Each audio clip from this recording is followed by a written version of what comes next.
The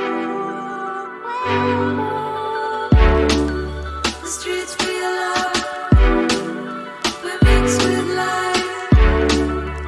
Goes down, blown down, and life shines bright. Winter is ending, which means one thing for the arbitration community. It is Vis Moot season. Vis Moot is an annual competition which has the arbitration community migrate here to Vienna.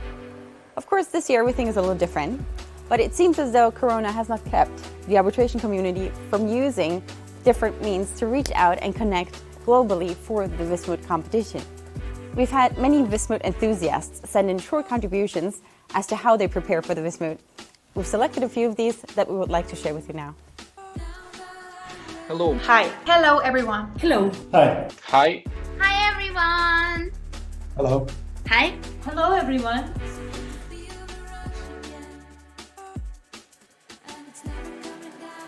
The Zenica Pre-Moot has been developed within a broader initiative of enhancing arbitration as a dispute resolution mechanism in Bosnia and Herzegovina, as sponsored by the US governmental organization CLDP, the Commercial Law Development Program. This will be the 6th year in a row that Universidad Panamericana hosts this event. I'm delighted to present to you the first ever virtual classlets with Pre-Moot that I'm organizing together with my colleague from the Hamburg office, Lucas Schulze-Modevo. This year, along with Javier Garcia and Itiar Alvarez, we are the organizers of the 6th Madrid-based Pre-Moot that is going to be held online.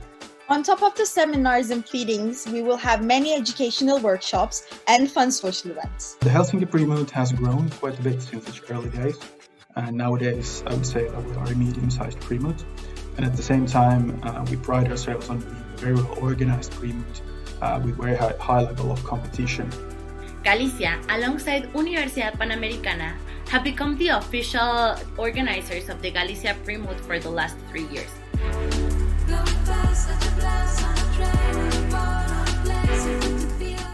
We thought it would be a good opportunity to present the first virtual classlets with Pre-Moot, to offer students the opportunity to train their oral advocacy skills, even in settings where hearings are held virtually.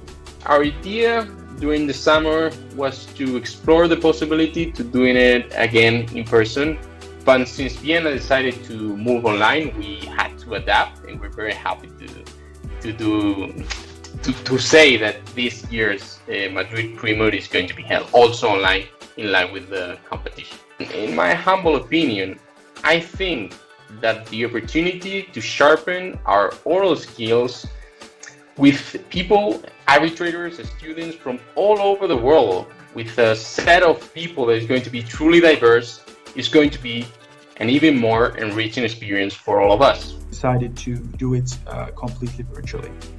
And as this is the first time that we are organizing the Pre-Moot virtually, we also decided to do it on a bit smaller scale than during the past few years.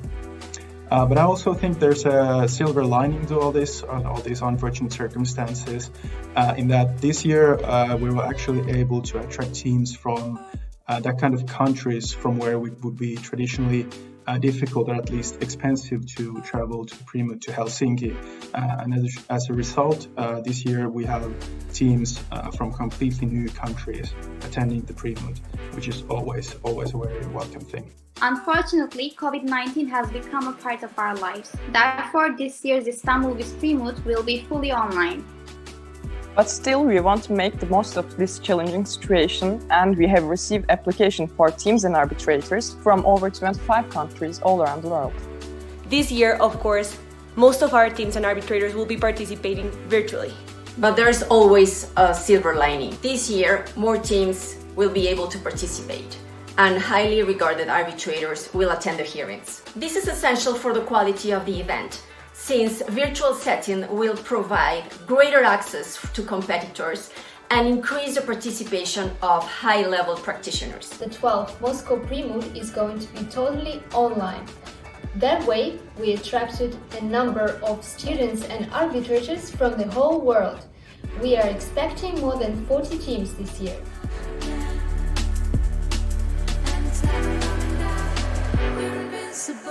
First of all, for the teams, it is essential to have an opportunity very early on in the competition to practice their arguments in terms of both the content and the style.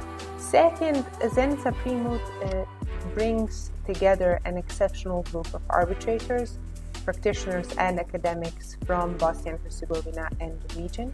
And that gives students an opportunity to present those arguments and to experiment in front of arbitrators who will challenge them. And then third, and probably one of the most important elements of the Zenica Pre-Moot is a sense of community. So, as law students, we perceive on a daily basis the great lack of knowledge that the educational community has of arbitration in general.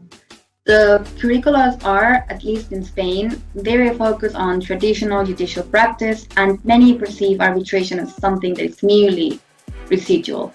The moots, for example, are surprisingly unknown, and that is why we believe that an effort should be made to present arbitrations to both young students, young law students, and professionals as a reality that is here to stay. I think we should make the next generation feel that they have something to contribute to arbitration, to practice of arbitration.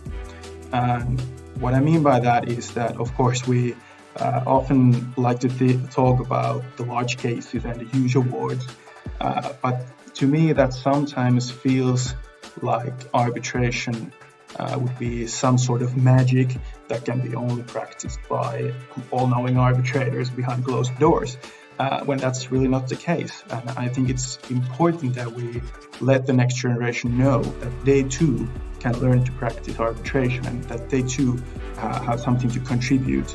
In order to make the arbitration community more accessible, we should increase the supply of cases. And as the greater the amount of cases that people can work for, this will further increase the demand in universities. And as more people get to know what arbitration is, the amount of access will also increase. I believe that information is the key. Divulging information related to arbitration will definitely help young practitioners to understand how to access the arbitration community and to identify different paths that are available to them.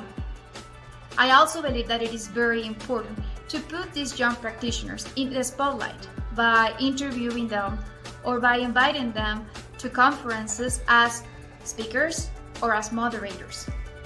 Thank you to myArbitration as well for giving us this space and opportunity to talk about our Pre-Moot. We want to thank you, personally in a way, thank you for leading the way, thank you for making us feel that we have a lot to say, and thank you for encouraging us to be brave. I think myArbitration is a very fascinating initiative. I think it's a very, very nice and new way of providing insights to the practice of arbitration and makes the arbitration as a practice more approachable to many new people. We think that myArbitration is a great platform which connects people from all over the world who are working in the arbitration field. And also we are very happy to contribute to video series of myArbitration. We are strong believers that the best way we can make the arbitration community more accessible for young lawyers is to encourage young people to get involved in activities such as the Wilhelm C. Vis Moot. We also believe that platforms as myArbitration are great ways to learn about relevant topics and to get to know the best arbitration practitioners. From our part, myArbitration is a great opportunity for the students to learn from the stars of international arbitration and to participate in a world discussion of the hottest issues arising. And thank you very much for listening to us.